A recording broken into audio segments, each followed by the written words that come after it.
देगे मम्मी 500। तिलवा किनेला जेबे देगे मम्मी 500। तिल संक्रांति के किनाबे सामान सा, तिल संक्रांति के किनाबे सामान सा।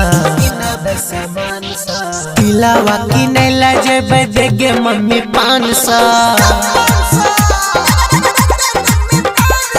तिलवा किनेला जेबे देगे मम्मी 500।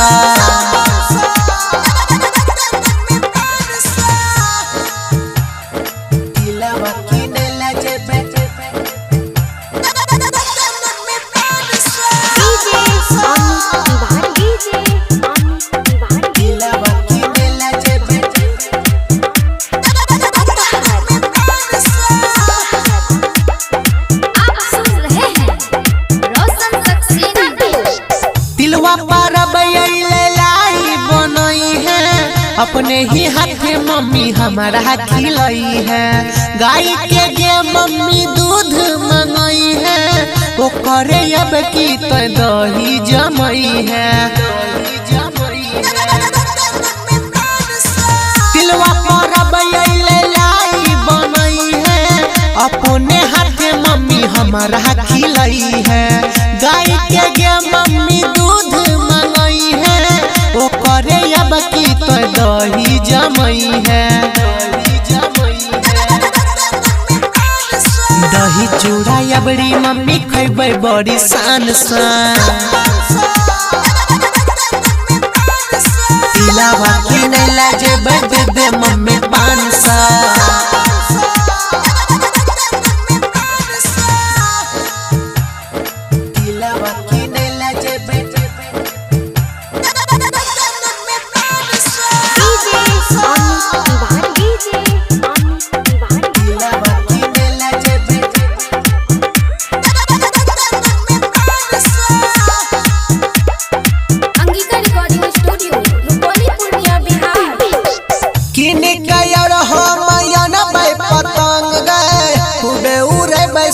बच्चा के संग गे मांगे छियो मम्मी 500 रुपया, दे देना जल्दी नहीं तो करबो हम तंग गे। किने कयर हम अनबै पतंग गे, खूबे उड़ै सबे बच्चा के संग गे। मांगे छियो मम्मी 500 रुपया, दे देना जल्दी नहीं तो करबो बड़ी तंग गे। रोशन संतोष सब अनते सामान सा।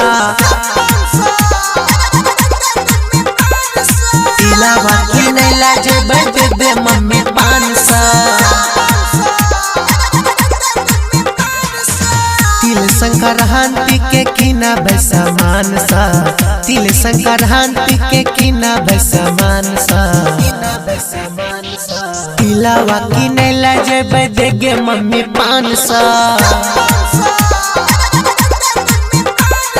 तिलवा किनेला जेबे देगे मम्मी 500। SRS Entertainment present